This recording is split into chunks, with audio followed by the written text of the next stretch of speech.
지난해 8월 경기도 하남의 한 오피스텔에서 여자친구가 스스로 자신을 찔렀다는 119 신고가 접수됐습니다. 신고를 한 건 사귄 지 19일 된 남자친구. 병원으로 옮겨진 여성은 결국 숨졌습니다. 하지만 왜소한 체형의 여성 스스로가 아닌 누군가 강한 힘으로 찔렀다는 국립과학수사연구원의 부검 결과가 나왔고, 이틀 전엔 여성이 이별을 통보한 사실도 확인됐습니다. 한 달 정도는 안 볼 생각? 그러면 꼭 참고 기다리지. 기다리지 마. 그럼 1년 뒤에 봐. 1년 뒤면 나 다시 봐줄 거야? 아니, 그게 버리는 거지 뭐야. 버리는 거 아니고 끝내는 거. 검찰은 여자친구가 다른 남성과 통화하는 걸 보고 화가 나 범행을 저질렀다고 결론 냈고, 1심 재판부는 오늘 무기징역을 선고했습니다. 재판부는 범행 수법이 일반인이 상상하기 어려울 정도로 매우 잔혹하고 치명적이라며 평생 잘못을 참회하고 속죄하는 마음으로 수감 생활을 하도록 하는 게 타당하다고 지적했습니다. 김 씨는 술에 취해 기억나지 않는다며 범행을 줄곧 부인해 왔는데, 재판부는 자신의 잘못을 전혀 반성하지 않고 유족에게 미안함이나 죄책감도 나타내지 않고 있다고 거듭 질타했습니다.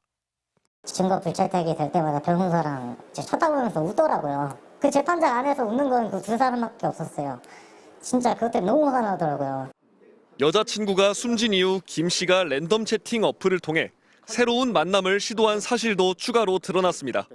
미용사로 일하던 딸을 허망하게 잃은 가족은 재판 결과에 눈물을 흘렸습니다. 김 씨는 항소할 것으로 전해졌습니다. MBC 뉴스 조건희입니다. 지하주차장 벽면에 경찰 통제선이 쳐져 있습니다. 오늘 오전 8시 반쯤 이 아파트 지하주차장에서 50대 남성이 50대 여성에게 흉기를 휘둘렀습니다. 피해 여성의 차량입니다. 남성은 이 차량 바로 옆에서 범행을 저지르고 곧장 112에 전화해 범행을 자백한 것으로 전해졌습니다.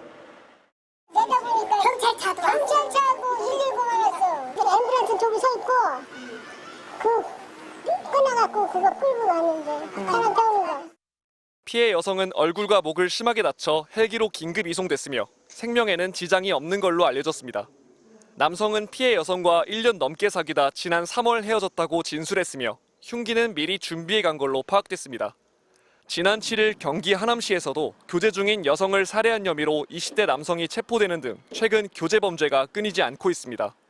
이 남성은 밤 11시 반쯤 여성이 사는 아파트 단지로 찾아가 피해자를 불러낸 뒤 미리 준비한 흉기를 휘두른 것으로 파악됐습니다. 남성은 범행 후 달아났지만 10여 분 만에 약 1km 떨어진 곳에서 경찰에 붙잡혔습니다.